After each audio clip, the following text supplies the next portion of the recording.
Igreja, enquanto ele liga, Senhor, nós queremos te agradecer por este dia, pelo privilégio de estarmos aqui em unidade, em comunhão, para aprendermos a respeito das tuas coisas, da tua obra, do teu reino. Que o teu Espírito nos conduza em toda a verdade, Pai. É o que nós precisamos, é o que nós pedimos, porque a letra sem teu Espírito não produz efeito. Pode transformar o exterior, mas o que nós queremos é que a transformação interior ocorra, para que no exterior seja vista a tua glória. Em nome de Jesus. Bora! Nós estávamos então falando sobre justificação. Na página da apostila, nós estamos na página 23. Dá uma apostila para a irmã ali acompanhando, para nós não ficar perdida. Todo mundo tem apostila?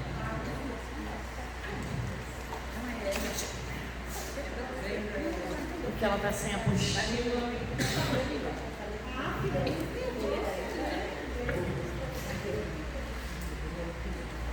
Só não rabiscar, depois devolver.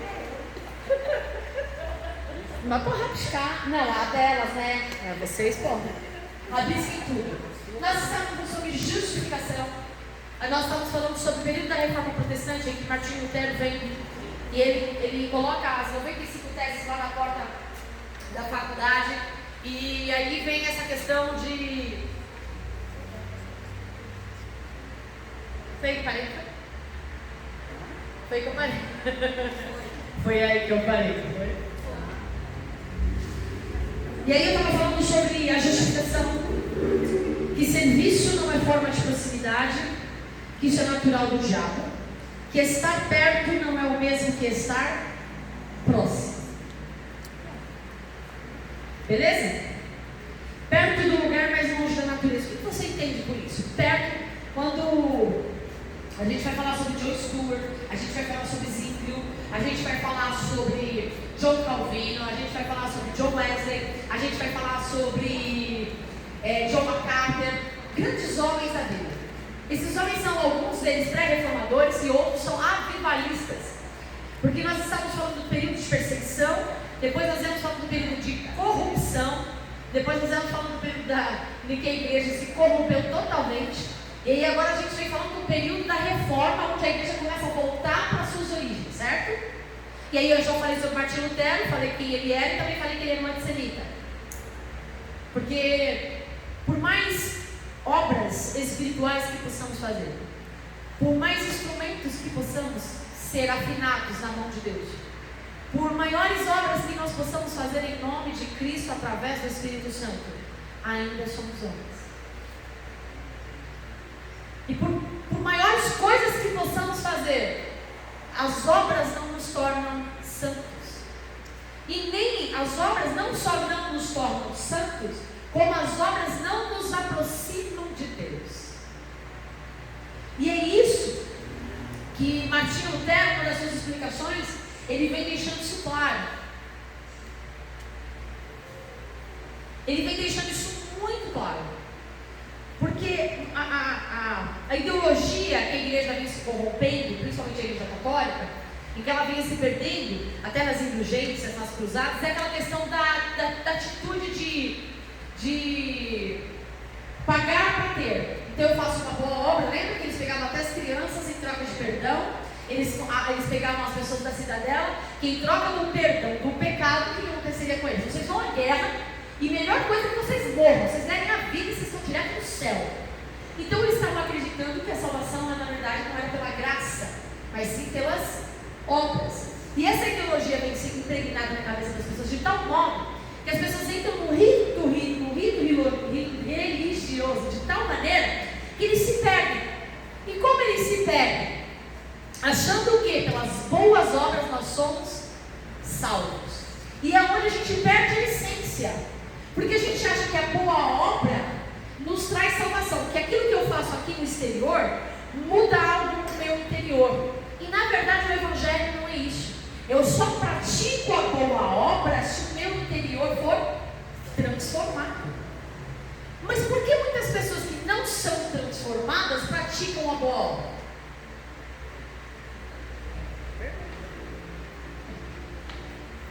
Porque se a gente for considerar, eu não conheço nenhum rito, nenhuma comunidade religiosa que trabalhe muito melhor com boas obras de ação social do que os espíritas. Porque eles acreditam que você salva através dela. Exatamente. Eu não acredito, eu não conheço. Não tem.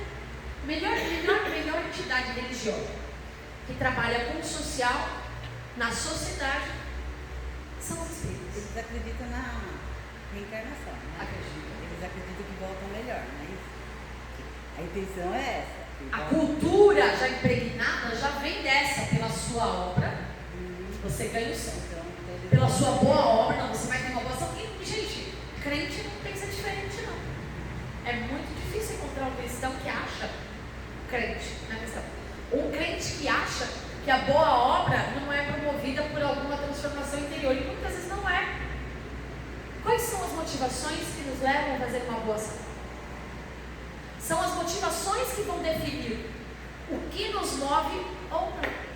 Se a ação que nos leva a agir de tal maneira é algo espiritual, é algo operacional do Espírito Santo, porque Deus usa o ímpio para suprir uma necessidade de alguém lá fora. Então, às vezes, não é nem eu que sou bom, não é nem o Espírito Santo que agir em mim, é a boa vontade de Deus para abençoar a vida daquele que é necessitado, ele vai usar quem ele quiser. Se tiver que usar um espírito, ele usa. Se tiver que usar um Espírito Santo, ele usa. Se tiver que, não importa, uma criança, ele usa. Como diz o ditado. O ditado não diz quando Deus manda, até o diabo obedece. Até o diabo obedece, exatamente. Então é essa a questão. Aí a gente fala, como é que eu sei se a boa obra ela é motivada pelas razões certas?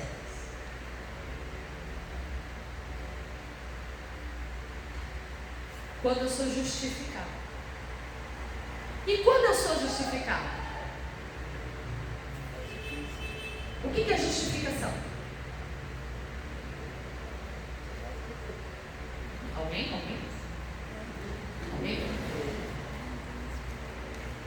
Misericórdia, o povo vai para a apostila. Mas se eu apoio para achar, vocês também vão apoiar para achar. A não ser que vocês tenham lido ela inteira. O que é justificação, gente? O que torna alguém justificado? Lembra de Abraão? Ele creu e isso lhe foi imputado por? Então, justiça. Você quer crer em Jesus. Não, só crer não. O que me torna justo? O que é ser justificado? É tornar alguém injusto? Justo. Então o que me torna justo? A minha justiça? Mas a justiça? Aí como é que eu sou justificado? Quando a justiça dele se move em mim. Então, já vou resolver. Uma empregada, uma serva, ela pode até dormir na cama do casal. Isso faz dela uma esposa? Não. Percebe? Você pode estar na igreja. Você pode ter diversos cargos. Você pode orar, cantar, pregar, jejuar, tem emaranhado de Deus. Você pode fazer ótimas obras. Você pode ser usado como instrumento de Deus para abençoar a vida de alguém, para profetizar sobre a vida de alguém, ou para trazer uma revelação do alto sobre a vida de alguém. E ainda assim, você ser uma empregada que dorme na cama dos seus. Porque a igreja, ela é noiva. A igreja, ela é esposa. A igreja não é serva. A esposa serve porque ama. Agora o servo serve porque ele é servo. Ele precisa. O servo serve porque ele tem que ter reconhecimento, ou receber um salário, ou uma paga, ou ter uma guarita. Ele tem que ter um mérito, ele tem que ter uma troca. Por isso o servo serve. Mas e a esposa? Aí o Senhor não está, o servo faz o que quer com a casa. Dorme na cama do seu Senhor, abre a geladeira, come tudo que ele tem, muda as coisas de lugar. Aí eu quero ver a hora que o dono chega. Porque só pode mudar de lugar as móveis da casa quem é esposa. E a esposa só pode fazer isso quando o dono da casa dá autonomia para ela fazer. Não é assim? Você vai mudando. Vou dar um exemplo bem banal, para a gente entender a complexidade do que é a justificação. A Tati muda todos os móveis de casa e ela mexe naquela cadeira predileta do Tiago. Armou uma tempestade em casa, não armou? Ela perdeu a autonomia porque foi falar com ele. O que você acha, amor, da gente mudar os móveis de casa? A casa é dela também. Agora imagine ele fazer uma dívida sem comentar com ela. Se a tempestade não está armada em casa. Não é? Eu nem estou te usando, Ed, estou usando o Thiago. Aleluia! Receba, irmão. Estou falando alguma bobagem aqui? Verdade. Por quê? Porque existe uma aliança. E nessa aliança, um não decide nada sozinho. Diferença com Deus é que Deus decide tudo. Mas nós somos a... Por quê? Porque Ele conhece o futuro. Se o marido chegar para a esposa e falar assim, olha, meu amor, a esposa não tem conhecimento de nada de casa. Nada. Sabe o que vai ser amanhã? Aí o esposo chega e fala assim, olha, amanhã o negócio está ruim, o dia não vai vir. Então é o seguinte, tu não me gaste mais nada, você administra de tal maneira que nossa... Entendeu como é que funciona? É assim que Deus faz na nossa vida. Deus chega pra gente, quem não tem proximidade, quem tem intimidade. Ele chega pra mim e fala assim, ó, esposa, eu fui preparar lugar pra você. Estou preparando a tua casa, estou preparando a tua morada. E eu só posso vir te buscar quando ela estiver pronta.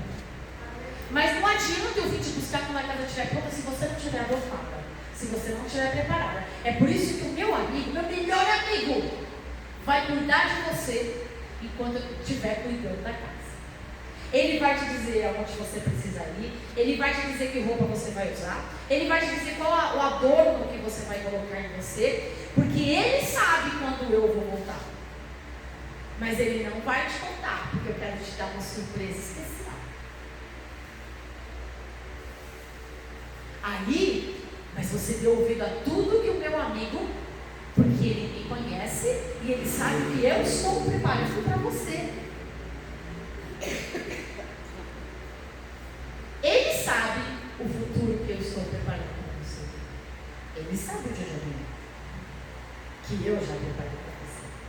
Ele sabe tudo, até as flores que eu separei para te dar, a cesta de café da manhã, a roupa que eu mandei comprar. Ele sabe tudo. Então, ó, fique bem atento a tudo que meu amigo está dizendo para você. Porque se você não der ouvido, quando eu chegar, você não vai estar preparado.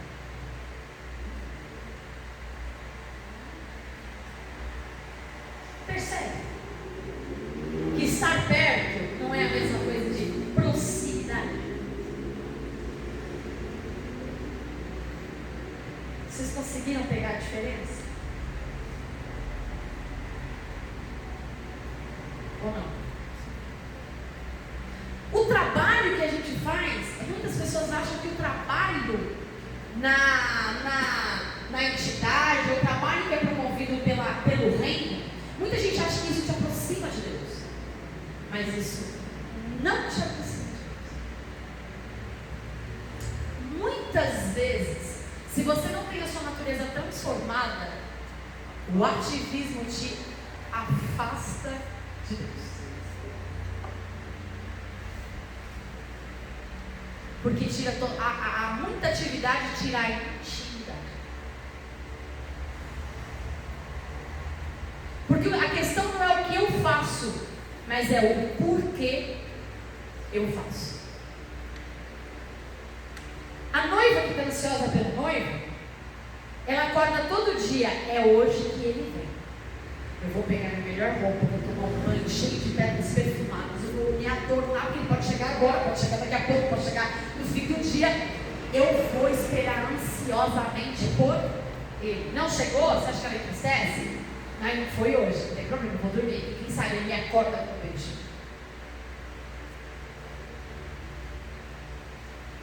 Mas o que move a noiva?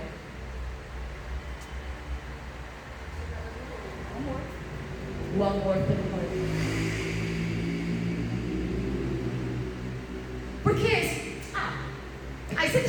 chegou, para que eu vou me arrumar? Na hora que ele chegar, eu vou lá e me arrumar. Ele me conhece, né? Ah, ele sabe quem eu sou. Ah, ele sabe, conhece meu coração, sabe que eu amo. Não é assim? Para que eu vou me arrumar? Para que eu vou pentear cabelo? Não, eles não tem que se acostumar com quem você. Essa é a mulher moderna. Essa é a mulher moderna, né?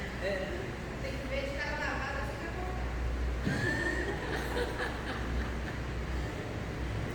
Vocês percebem? Aí eu te pergunto, que tipo de noiva nós somos? Ah, mas se eu sei que ele vai chegar agora, então eu vou me arrumar, vou fazer tudo lá, porque eu encontro com ele. Nosso encontro pode ser piscar de olhos. Pode ser a qualquer momento. Pode ser a qualquer instante. E aí, o que isso tem a ver com justificação? Tudo. E agora vocês vão entender. Justificação me leva de volta à minha real natureza. O caráter e o coração de Deus. A autoridade não vem do poder realizar, mas da consciência de saber quem eu sou. Olha a diferença. Eu não me movo, eu não faço para ter, porque ele vai vir. Não. Eu sei quem eu sou. Não importa se ele vem hoje, se ele vem amanhã, se ele vem daqui a um mês, se ele vem daqui a um ano, se ele vem daqui a 10 anos. Eu sou a noiva do Cordeiro. E o que me move é o encontro com o noivo. Percebe a diferença? E aí, como é que eu sou justificado? Olha uma coisa que eu achei muito legal que ele escreveu numa das narrativas dele. Deus perto e a favor, mas não Deus dentro e através. Nós temos Deus perto de nós. E nós temos um Deus a favor de nós. Por quê? Porque Ele é bom. Porque Ele nos ama. Independente do que façamos, Ele nos ama. Mas o justificado, a noiva, não tem Ele perto e a favor. Tem Ele dentro e através. Eu não tenho Ele perto, se o cara está perto, não. O Senhor mora em mim. As coisas não se movem porque o Senhor trabalha em meu favor, mas elas se movem porque o Senhor me usa em teu favor. E é isso que me torna justificado. De que adianta a nossa consciência e de que adianta a nossa performance sem a nossa consciência transformada? De que adianta as nossas boas obras se não é Deus que está se movendo através de nós? E é isso que vem com a reforma. Ela vem para acabar com esse paradigma, vem para acabar com essa retaguarda de eu faço para ter, o céu é conquistado à força, no sentido de ritualístico, no sentido de sacrificial. O único sacrifício é sua vontade, seu desejo, sua própria condução. Sabe aquela coisa do carro? Quem dirige aqui?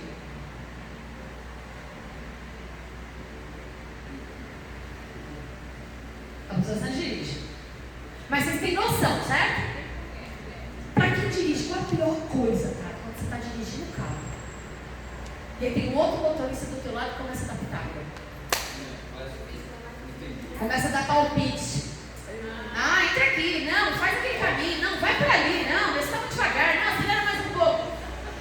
Para quem está no volante dirigindo, fala. Aí você dá uma aceleradinha. Nossa, você está correndo demais. Aí você dá uma freadinha. Nossa, você está tão lerdo. Aí você está vendo o motoqueiro, está vindo aí o cara. Você viu? Olha lá, você não está vendo? Oi, precisão. Mano. Fala sério. Fala sério. O que dá vontade de um motorista cristão fazer? Cristão. Não. Já é um cristão mais revoltado. Como o motorista cristão. Dá seta. Estaciona o carro. Você quer conduzir? Não é bem assim? Papai faz isso com a gente. Sabe o Espírito Santo que mora na gente? Aí a gente vai assim para o Espírito Santo. Não, entra aqui. Não, você está muito rápido, vai mais devagar. Não, você está muito devagar, acelera. Você não está vendo? Olha o carro. Você não está vendo? Olha a moto. Você não está vendo? Meu Deus do céu, tira o carro para onde? Na internet. Você pagou. Comprou. Você comprou. Aí, porque o Espírito Santo é convertido. Glória a Deus. Aí o que o Espírito Santo faz? Ele dá seta. Estaciona o carro na tua vida. Ele desce. Acelera. Aí o acidente está feito. Vocês perceberam como o negócio é simples, mas profundo? É assim que funciona. Mas o justificado, ele não tem um Deus que se move a favor. Ele tem um Deus que conduz. Aleluia. O justificado, ele não tem só um Deus que conduz, ele tem um Deus que usa você como motorista de aplicativo. Você vai passando nos lugares, vai botando o pessoal dentro e vai conduzindo para a vida eterna. Percebeu? Este é o justificado. Ele é santo? Não, de vez em quando sobe o sangue filho de Nabucodonosor. Seu chifruto. Aí vem os infelizes da vida e dá uma fechada. Aí vem o outro infeliz da vida, uma moto, dá passa, arranha toda essa lateral com aquela borracha preta e fala: não, fica tranquila, tia, isso sai. Deu um exemplo que aconteceu comigo: só passar uma cera que sai, tia. Aí vem os motoqueiros arrancando o retrovisor. Não, claro que nem todos.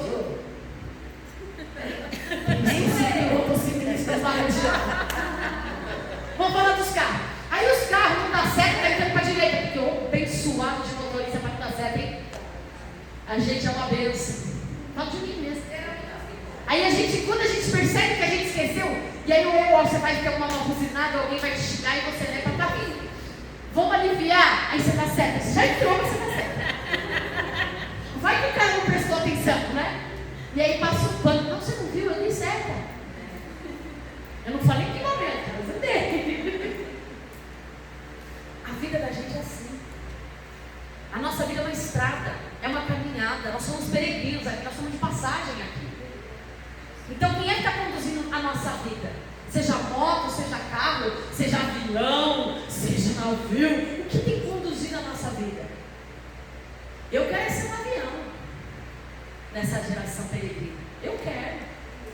Quero ser piloto de avião.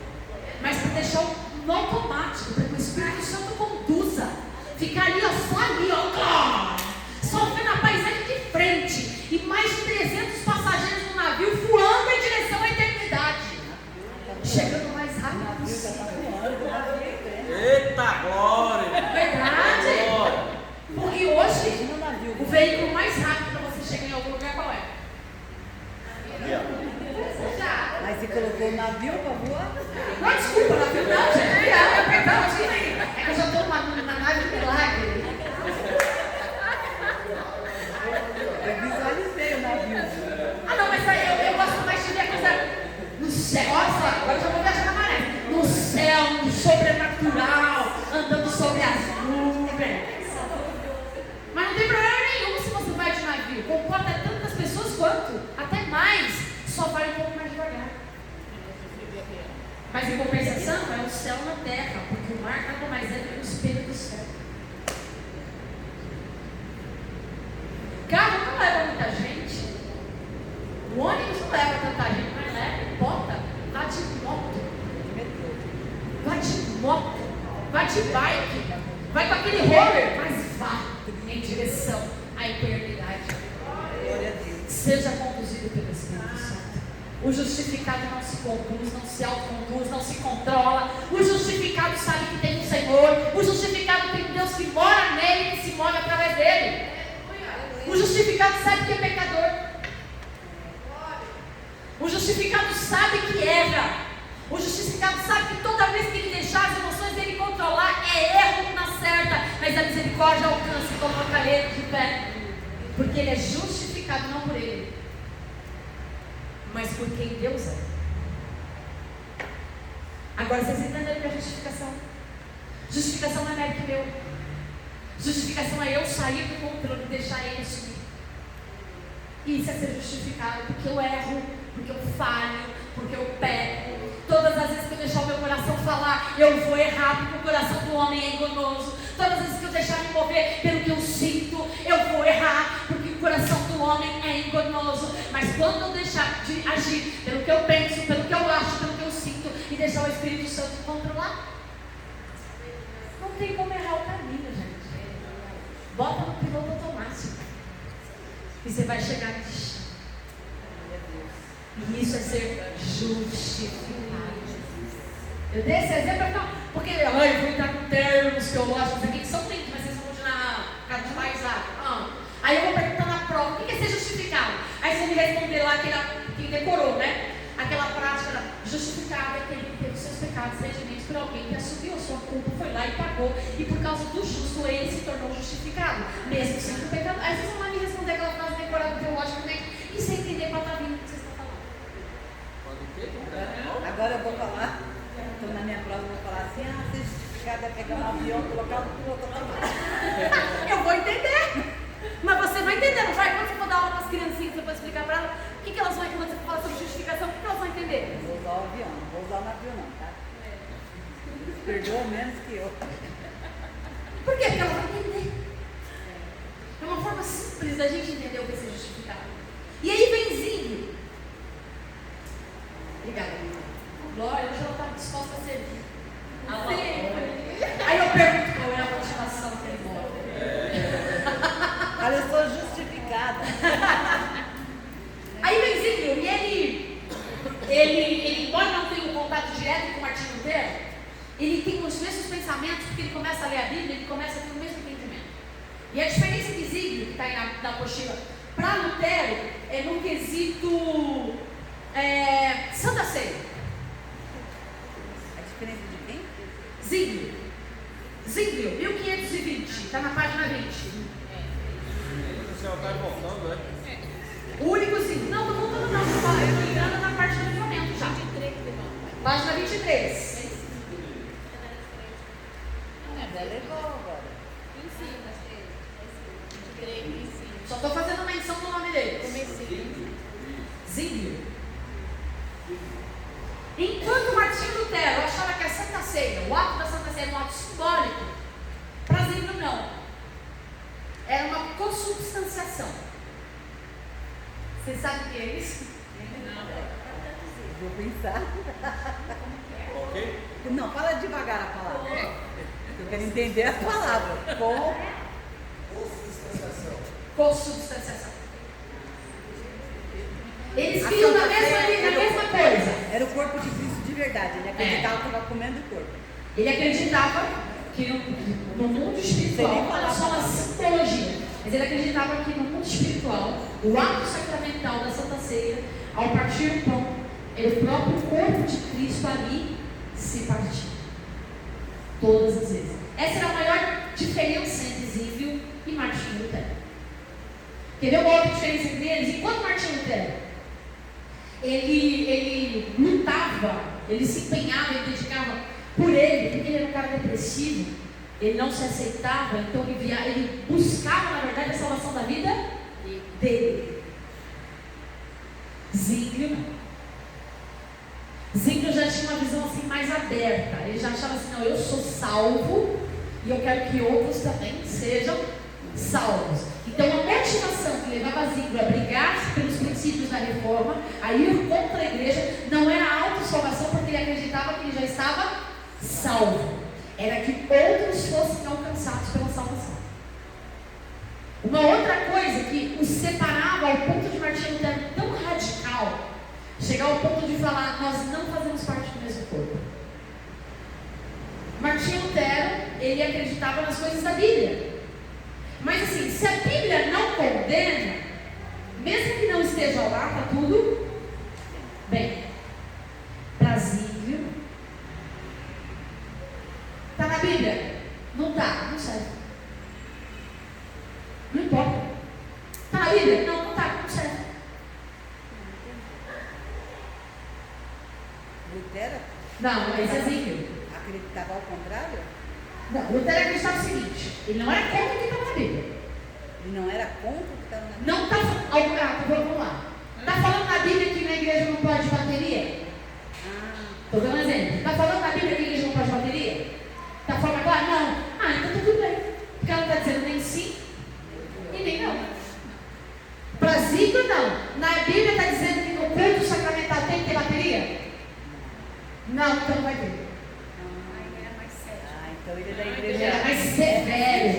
Ele é da igreja que não tem instrumento e nem pode bater palma. Determinasse, exatamente. Ele era o tipo de. Ele influenciou as novas eras ao ponto assim: o culto litúrgico tem que estar dentro de uma caixinha, todo branco, porque, claro, que Deus fala de luz, de claridade, então a igreja tem que ser o mais claro possível, que a igreja não pode ter sons que machucam os ouvidos, porque o objetivo é que a palavra entre no coração e não trabalhe nas emoções. Então, tudo que vinha para tirar a atenção do culto incluía como? Rígido. Já para Lutero, tranquilo. Fala que é contra? Não, fala, então está tudo bem. Em compensação, Lutero é antissemita. Vocês sabem o que é isso? Antissemita.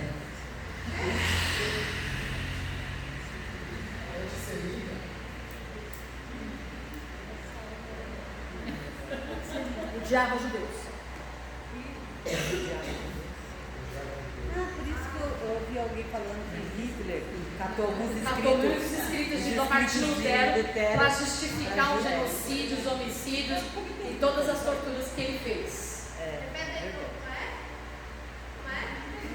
Lutero era antissemita, ele odiava o judeu.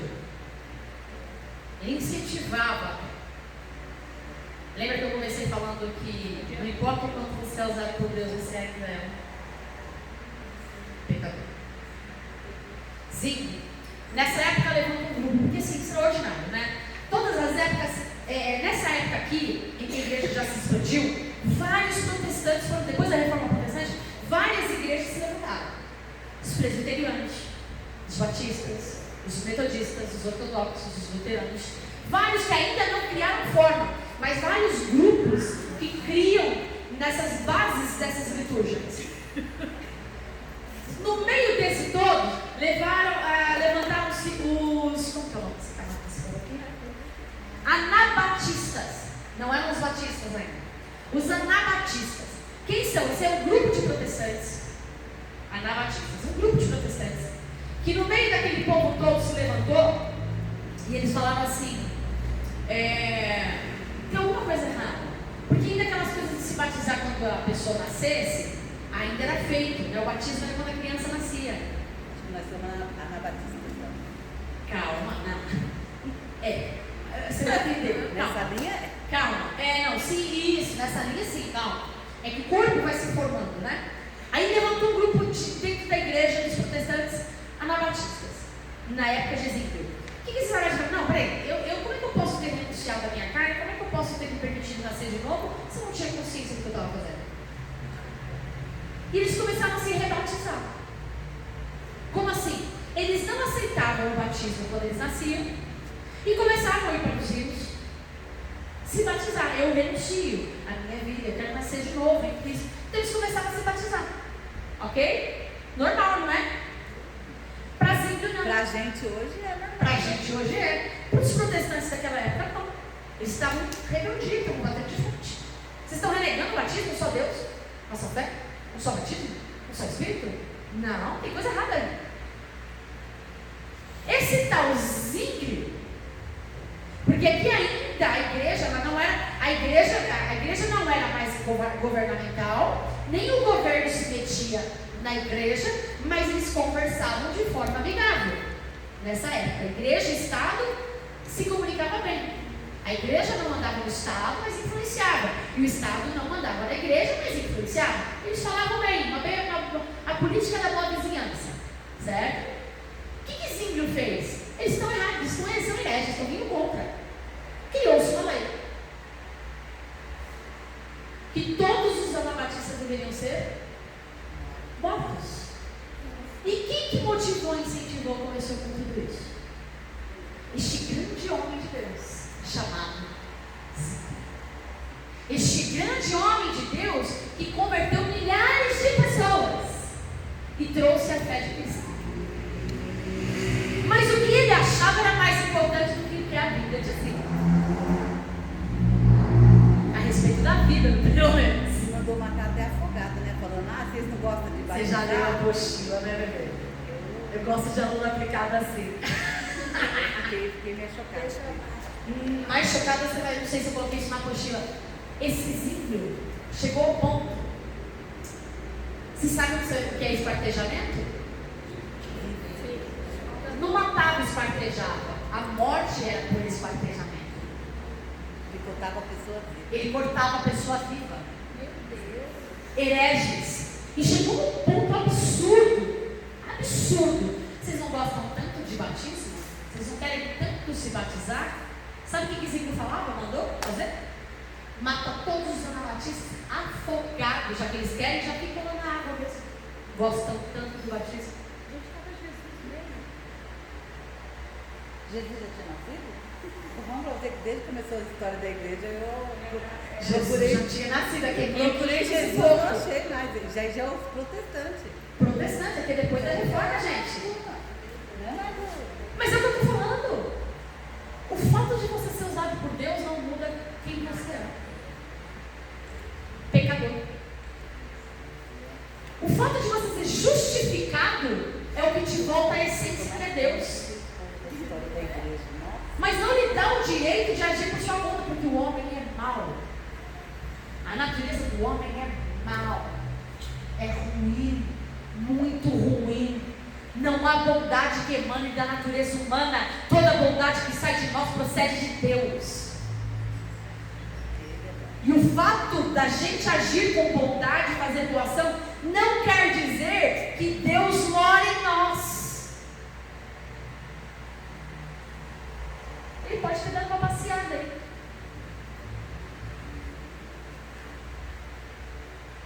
Vocês percebem? Aqui, sabe o que a história diz? Que na época de Zimbra, da reforma protestante, morreram muito mais pessoas do que em 400 anos de perseguição da igreja. Quem mandou matar? Os protestantes. E a gente fala das outras igrejas, né? Não mudou muito, né? Só não manda matar de verdade. Tem pra matar. Gente, eu sou da época da falta de conhecimento tão absurdo que até a oração contrária existia. Hoje eu falo com toda clareza, gente, se vocês são cristãos, acreditem em olho gordo, vocês precisam se converter. Se vocês são cristãos e acreditam em mandiga, vocês precisam se converter. Se vocês são cristãos e acreditam em oração contrária, vocês também precisam se converter, porque Deus não escuta oração contrária. Olho gordo não pega em quem é salvo em Cristo. Em quem é não. Gente, você não é justificado assim. Aí acontece uma coisa com a inveja. Inveja tem bastante. Mas a inveja a inveja, ela faz mal para o invejoso. Ela só faz mal para você se você se permitir ser influenciado por ela. Só isso. Agora o olho gordo é inveja. Faz mal para quem não pega em você, não, meu filho. Ser crente. Macumba.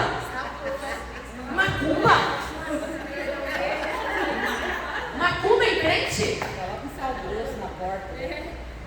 Macumba em quem é justificado pega? Claro que não, gente. A pessoa só perde dinheiro até os bandidos.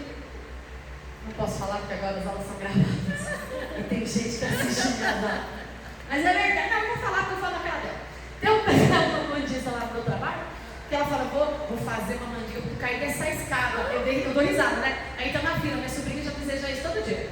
Eu falo, brincando, né? A Bia fala de ter sonho, sei lá o que foi.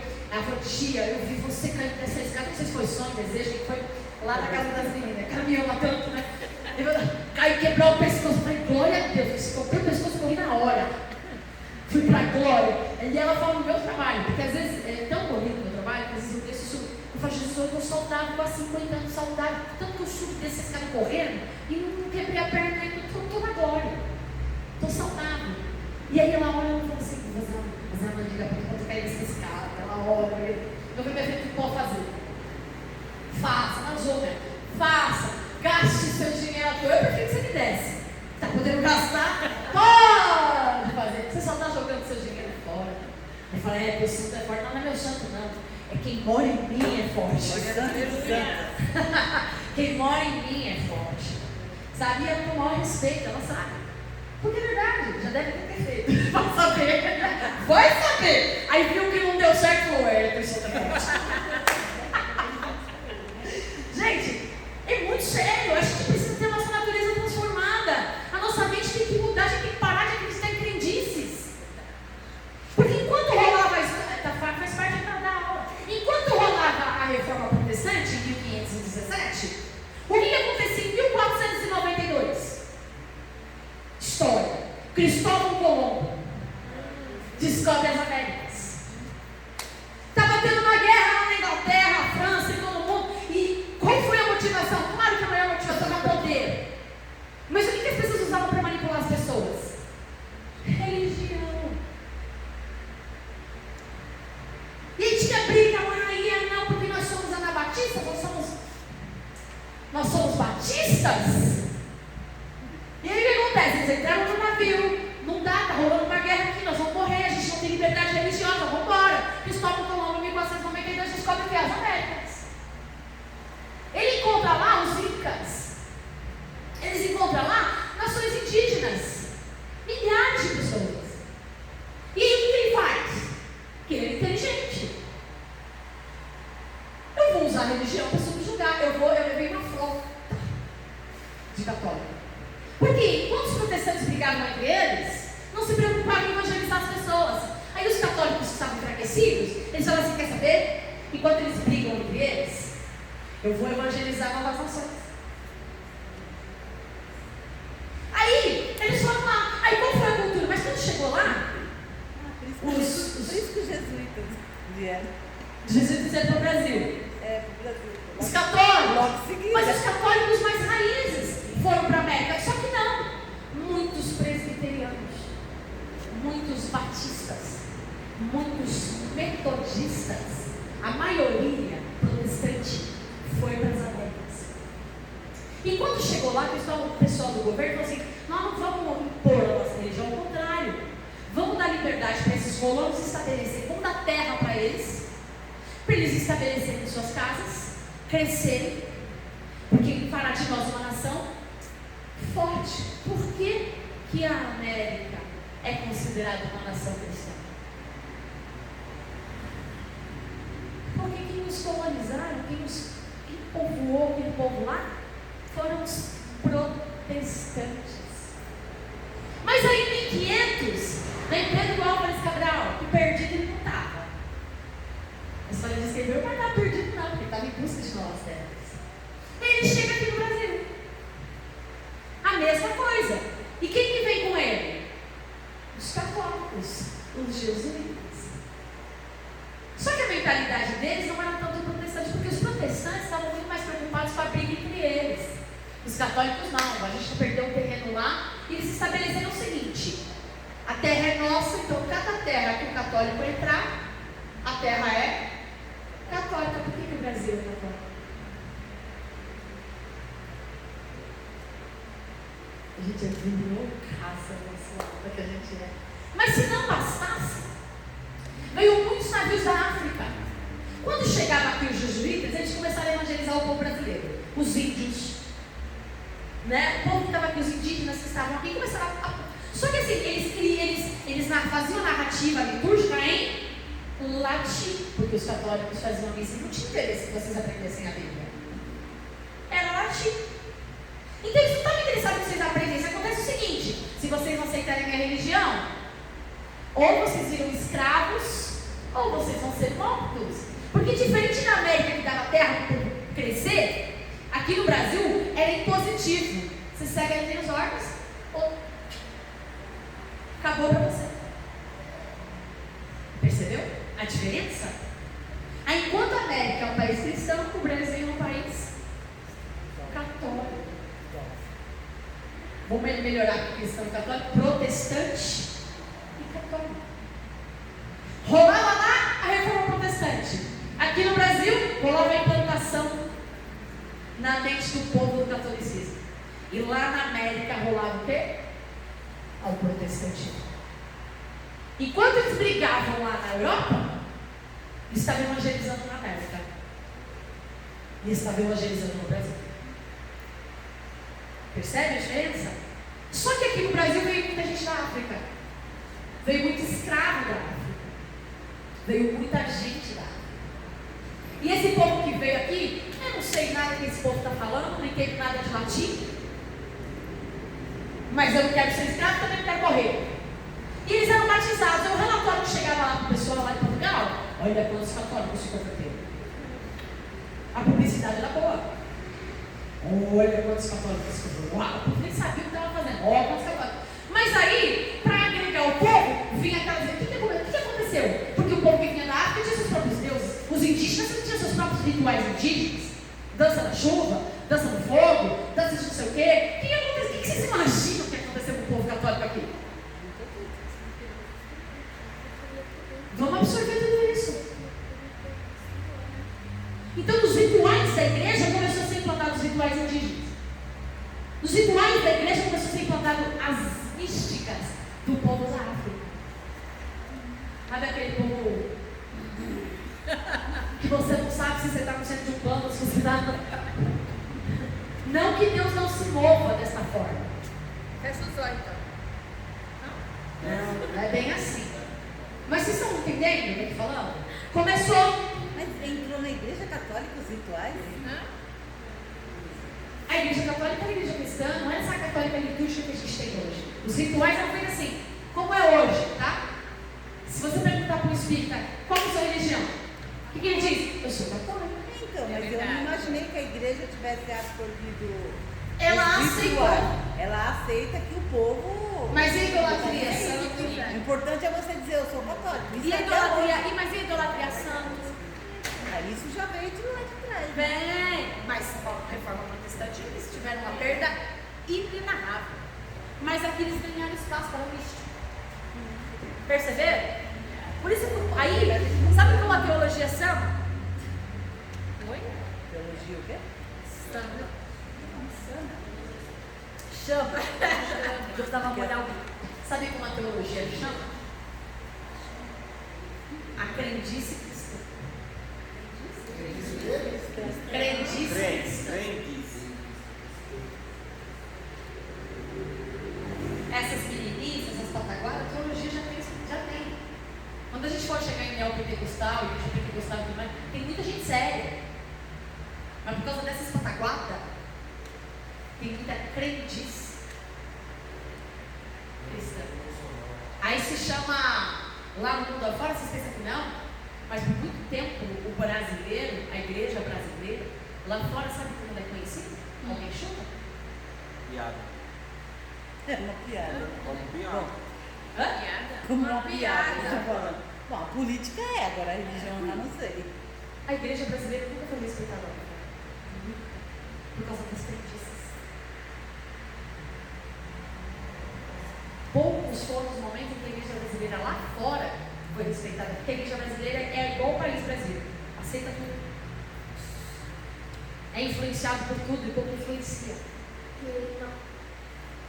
É por isso que quando você falar um brasileiro, vai lá, dependendo, meu amigo. Por isso que pouco se respeita a igreja brasileira. São poucas as pessoas que têm um respeito reconhecido lá fora. Por causa da gente mesmo.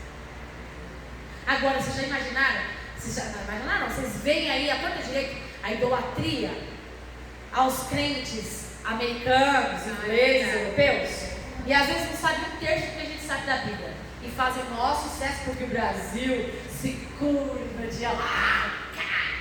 Você fala 10 mil, eu fico irritado com isso às vezes. O povo fala, uau, né? Principalmente quando você vai com um povo seu, numa igreja fora. Você está falando a vida inteira aquilo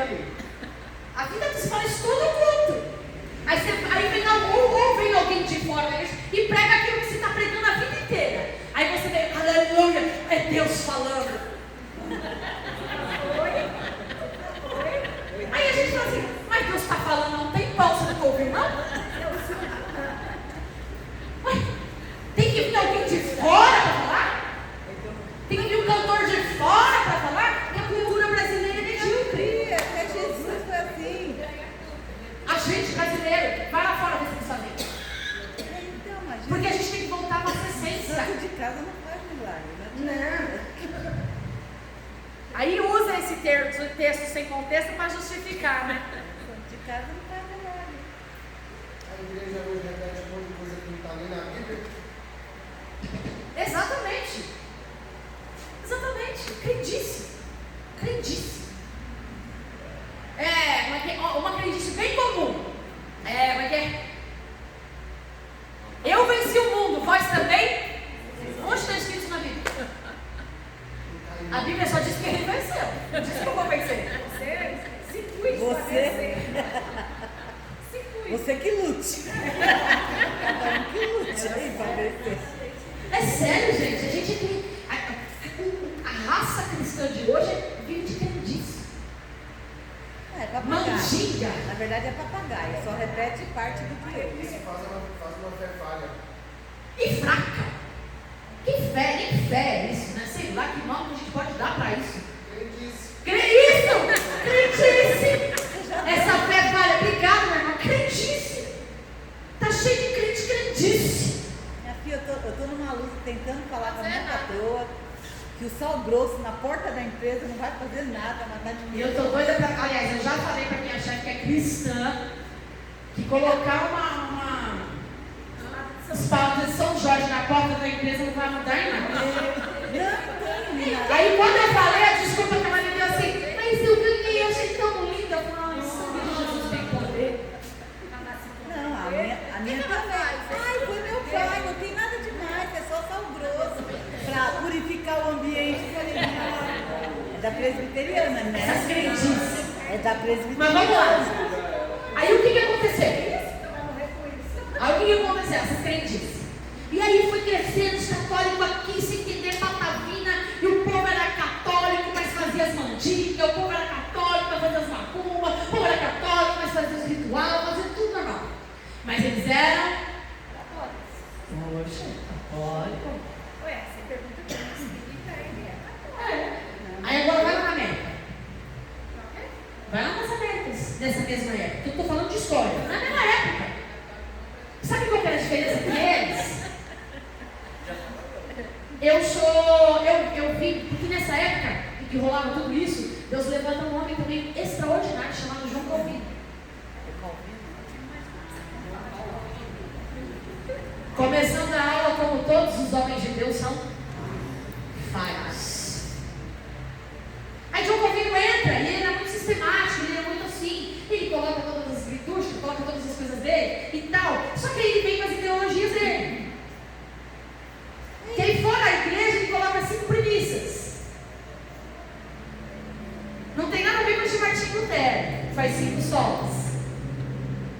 Essas 5 premissas, que não nos interessa, faz a mínima diferença que você crê ou que você deixa de crer, que não muda quem Deus é. Mas a premissa dele é o seguinte: depravação total do homem. Porque o que acontece? Deus levanta João Calvino e ele começa a expandir. E aí vem um outro homem chamado Jacob Armínio. Na mesma época. Só que esse Jacob Armínio, ele já entra com outra perspectiva, uma outra leitura do mesmo texto. E aonde eles acreditavam na mesma coisa. Só existem 5 solas que tanto que em 1619, os calvinistas, que eram aqueles que seguiam João Calvino, eles convocam uma assembleia. Essa assembleia se chama Sínodo de Dort. Porque os arminianos começam, o povo já que acreditava no que Arminio falava, começa a crescer muito. E aí os calvinistas se sentem, são grupos, gente, assim como tinha os anabatistas, assim como tinha os monetes, assim como tinha os batistas, presbiterianos, são grupos dentro do protestantismo, ok? E aí ele vem, e ele fala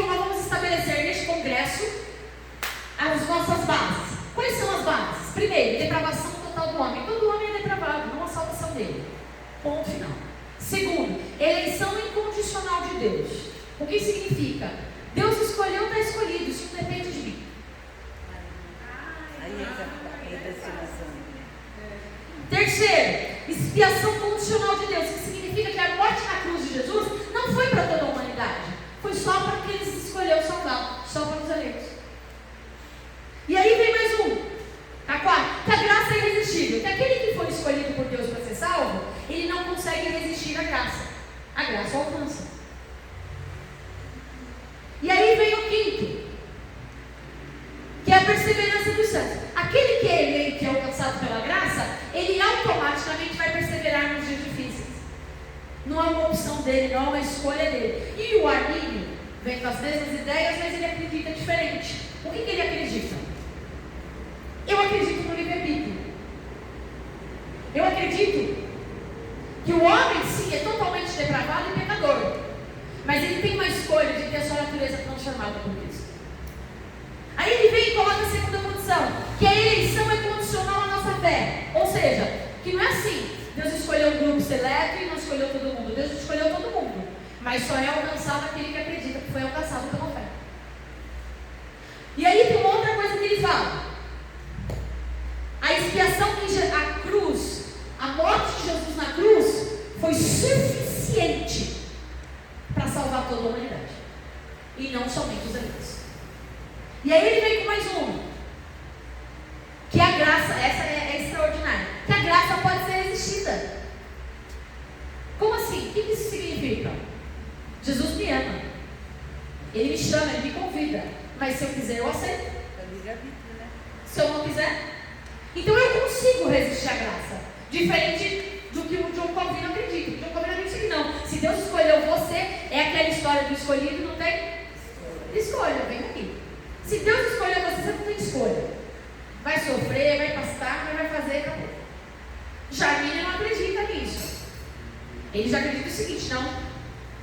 Quem quiser vir após mim, a escolha é sua. Se você quiser seguir, você segue, se você quiser, não é teu. Quem quiser, né? É quem quiser.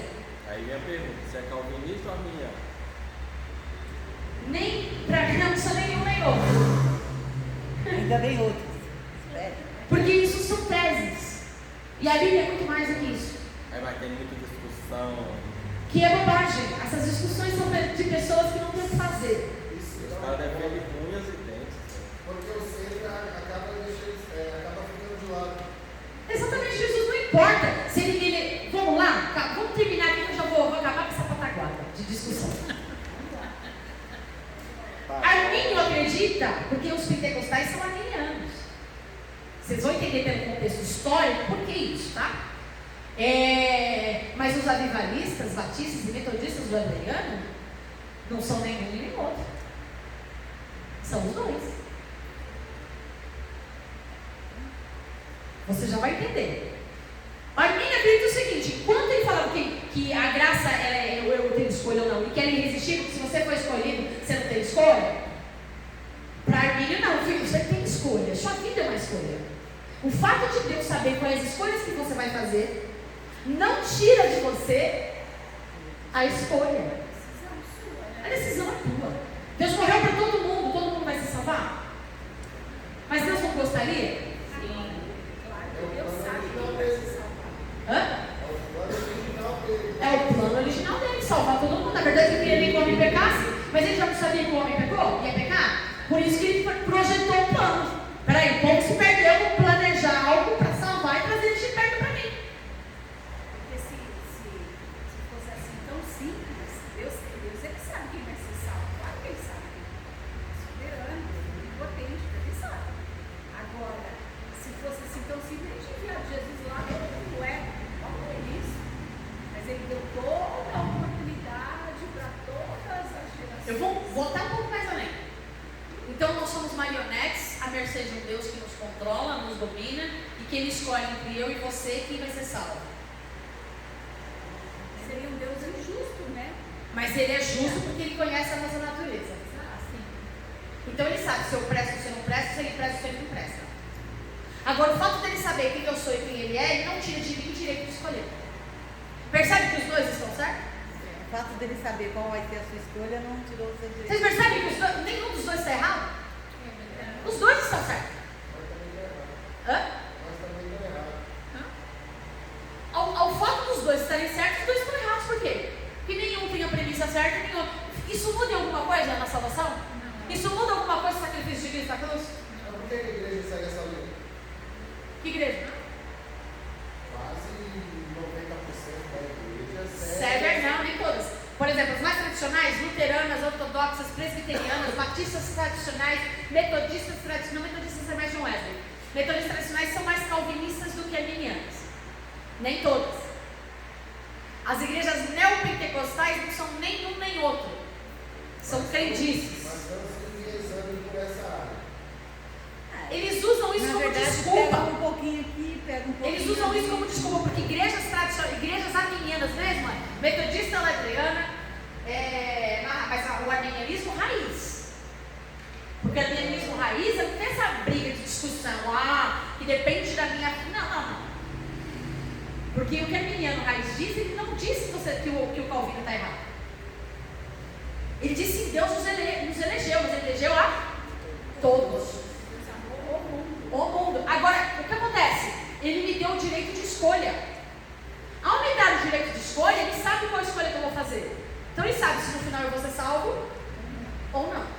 Então é a presciência de Deus que sabe quem são os eleitos. A presciência de Deus, ele sabe quem são aqueles que vão resistir nos dias finais. Se você me perguntar qual é a minha tendência maior de litúrgica, arminiana, sem dúvida. Porque totalmente depende de Deus, que são os que calvinistas dizem. Tudo depende de Deus, mas isso não tira de mim a escolha. Então nenhum nem outro está certo. Às vezes eu já ouvi gente falando assim, pastor, quando você prega, eu acho que você é calvinista. Não, eu não sou. Aí tem gente que às vezes que conhece, não, às vezes eu acho que você é arminiana.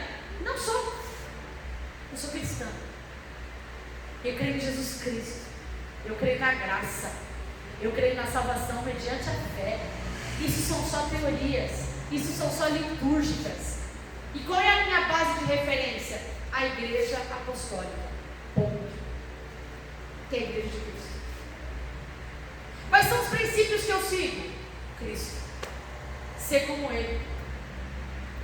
Ponto. O que importa? Sinceramente, o que importa? Se o calvinismo estiver certo, o que importa? Eu vou poder fazer alguma coisa para mudar? Se os arminianos estiverem certos, o que importa? Eu vou poder fazer alguma coisa para mudar? Nada. Não faz a menor diferença, mas é importante a gente conhecer. Por que é importante a gente conhecer? Para a gente saber qual a nossa fé está baseada. Nossa fé não está pautada em teorias, nossa fé está pautada na palavra. Nenhum nem outro está errado, nenhum o outro está mais certo do que o outro, não existe isso. Porque ambos estão pautados na Bíblia. Ambas referências são citadas na Bíblia. Você acha que Jesus era calvinista? Jesus era arminiano? Não, ele era o Filho de Deus, Salvador da humanidade. Ele era os dois. Amava os dois. Na verdade, ele amava os anabatistas, ele amava os monetistas, ele amava todo mundo. Então Jesus era tudo que ele foi quando esteve aqui na terra. Aí é onde entra a premissa: o homem é falho. E toda vez que o homem bota a interpretação dele, toda vez que o homem bota o que ele acha, ele é. Infelizmente, essa é a verdade. Os pais apostólicos, eles tinham uma premissa para colocar alguma coisa como base de doutrina. Qual era? Tem que estar citado no Velho, tem que estar citado no Novo, tem que entrar em concordância. Porque quando a gente for estudar bibliologia, qual que era a diferença dos livros canônicos e dos livros apócrifos? Porque eles não tinham concordância. A Bíblia se explica. Eu não preciso de nada fora da Bíblia para buscar a explicação dela.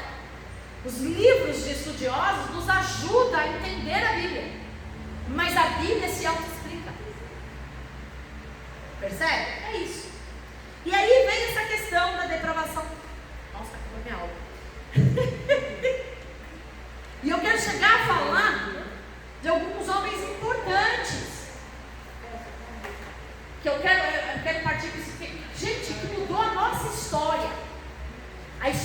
igreja mudou a nossa história. Lá na Inglaterra, perto de Fort Knox, eu não lembro onde fica isso, depois na Continental. Começou nessa divisão, dessa briga e tal, e o povo crescendo. Em 1617 houve essa briga. E aí vem, deixa eu ver se eu marquei aqui. Perto do século XIX,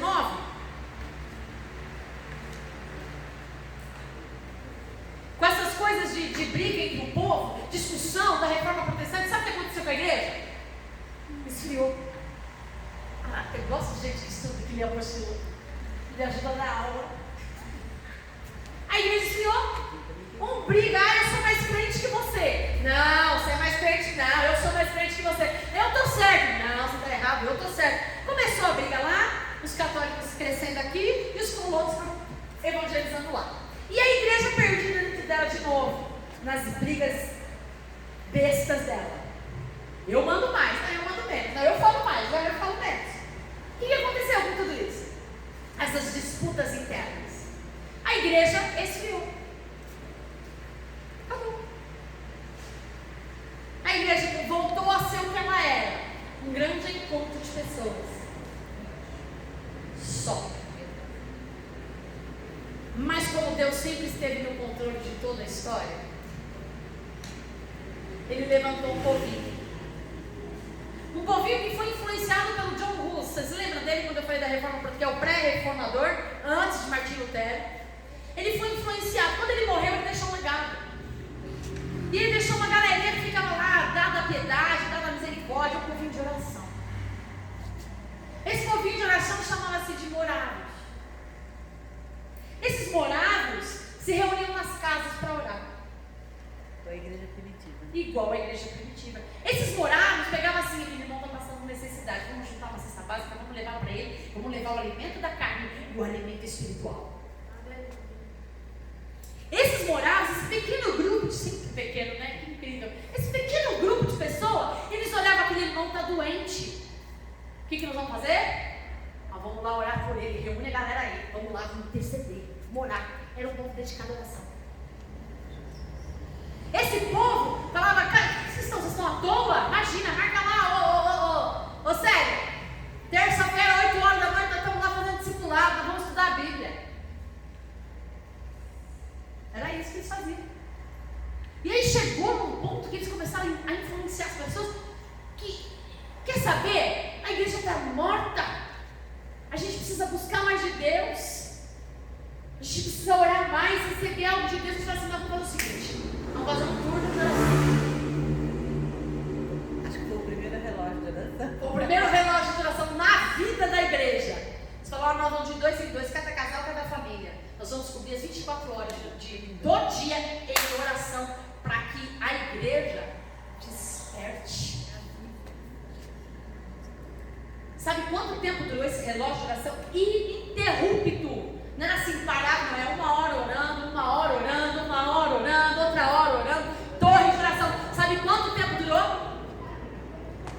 A pastora Sônia Sandra está com essas ideias.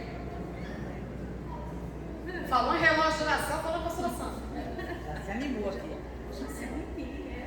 Não, quando ela falou pra gente, Deus falou comigo, pastora Sandra, Deus falou comigo. Eu vou começar, não precisa ninguém ir comigo, porque Deus falou comigo, foi ele.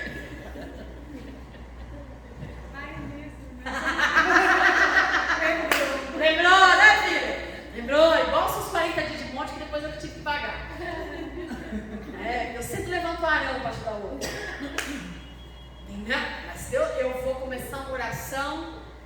Glória a Deus, pastor. Até quando? Sem dar para terminar. Ninguém precisa, eu vou fazer. Aí os pobres imortais aqui, imagina, estamos juntos. Não, É nóis. sua luta é minha luta. Seu Deus, eu não Deus. Se Deus falou contigo, não vou negar, estamos juntos. E já está isso há 1 ano. Pois é, começou com esse camarada aí. Não vai parar essa oração mais nunca. Morado? Morável. O nome do grupo que ela vai Não, gente, chuta. Quantos anos você acha que durou essa oração? Eu não lembro. Ininterrupta, toda hora. De 2 em 2, toda hora de 2 em 2. 100 anos. Não, você ia chutar 500, não? Mas não dessa forma, né? Elas quebram. uma organização. É dos moráveis. São deles ainda, continua. É isso, vou chegar lá. 100 anos para quê? Para a igreja ser avivada. Foram 100 anos de oração. Ininterrupto, um século, pensou nisso? Um século. Aí a gente já fica preocupado, meu Deus, quantos anos de oração? E nem é torre de oração, 24 horas. Mas Jesus, eles oraram 100 anos para a igreja ser avivada. Jesus abrevia o tempo para nós. Abrevia o tempo para nós. Gente, mas é tão extraordinário. 24 horas por dia. 24 horas por dia. Foi tão extraordinário que todo mundo que chegava perto falou: não, quero ver esse negócio aí. Eles tinham o coração aquecido, eles chegavam nos cultos frios, rasos.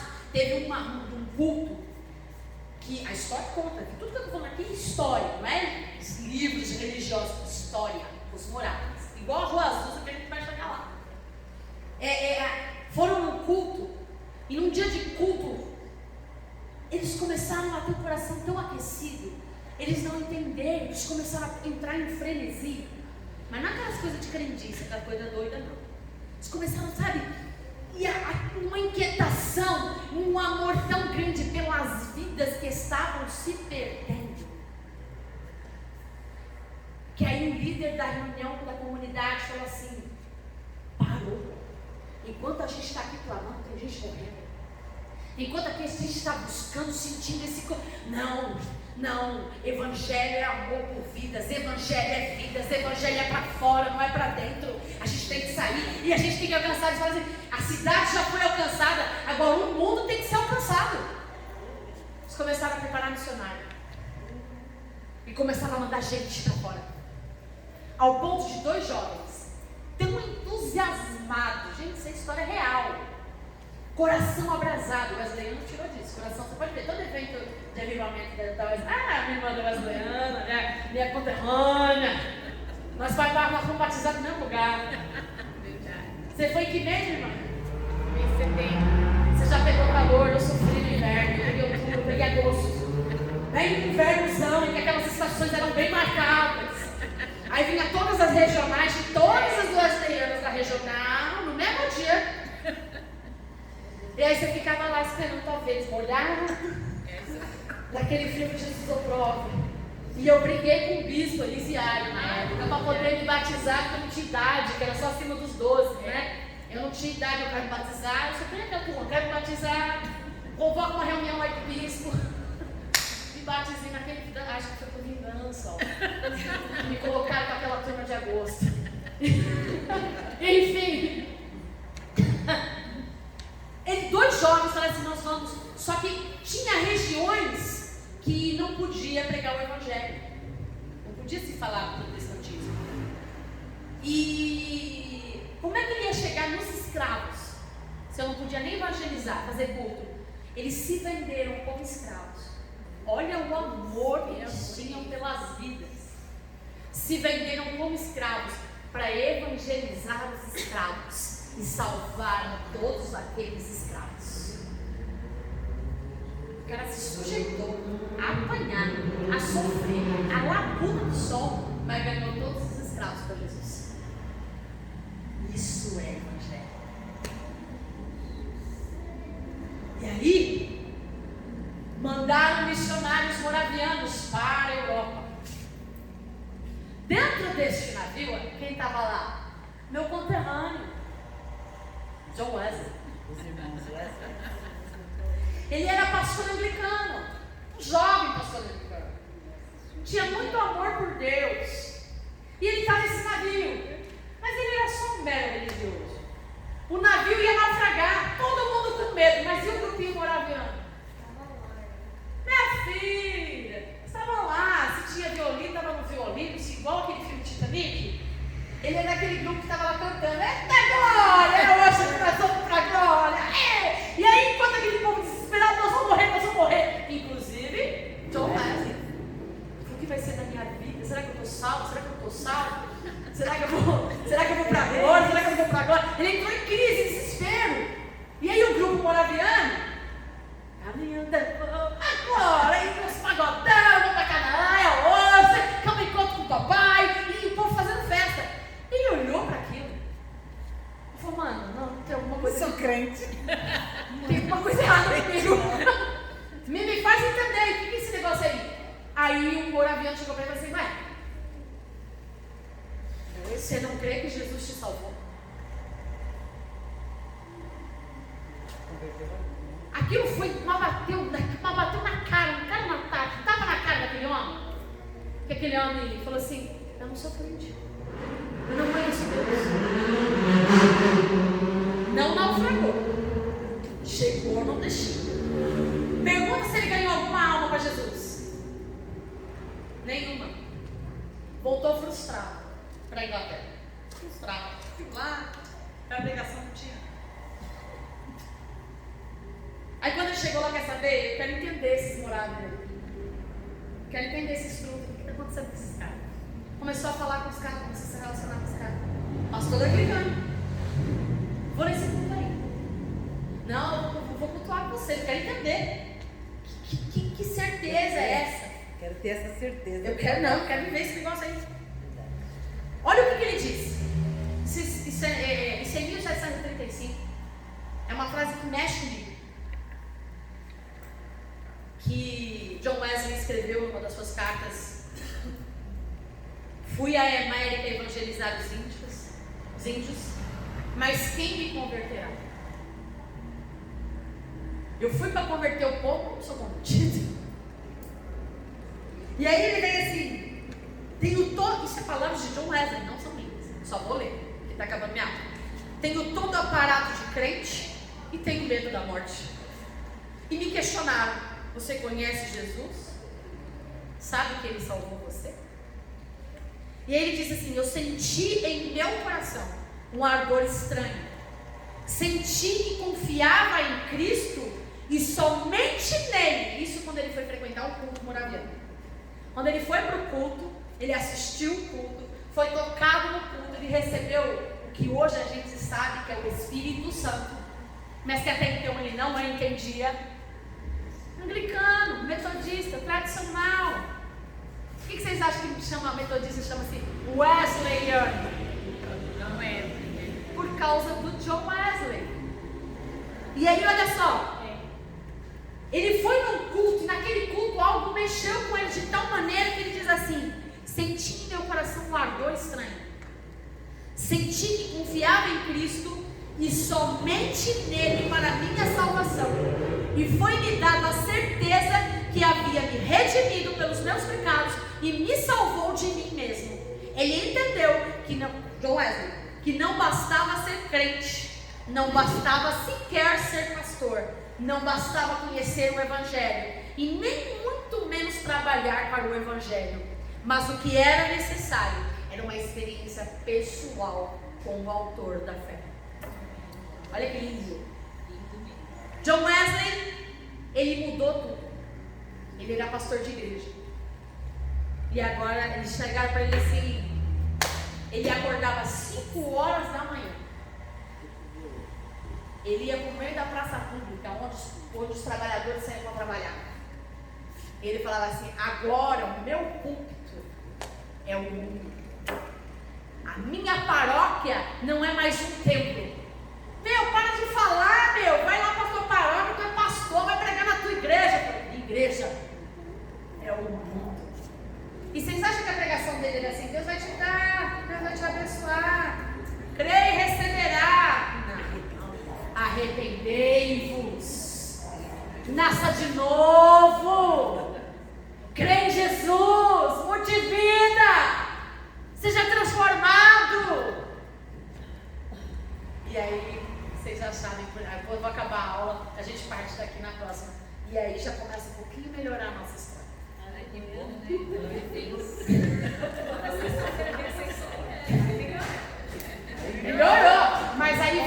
brigas internas de religião, o que acontece? A igreja esfria de novo. Essas disputas com o poder só nos afastam de quem Deus é. Obrigada, gente. Deus abençoe.